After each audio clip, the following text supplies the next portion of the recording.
This is Nick Halverson with OSA Property Management, and welcome to Costa Rica. Here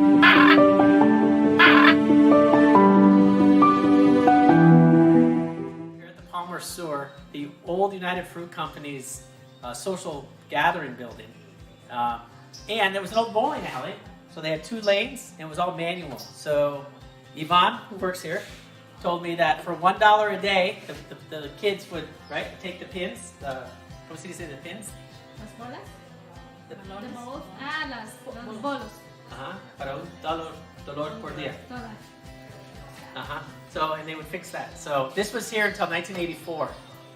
And then United Fruit left in 1984. And now this is an education center for people, for everything from massage to information technology to all sorts of education opportunities here. So anyway, I love history. This is one part of the United Fruit Company's history, was there's kind of the officers building.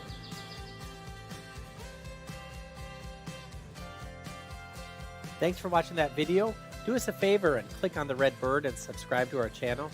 Be sure to contact us prior to your next trip to Costa Rica.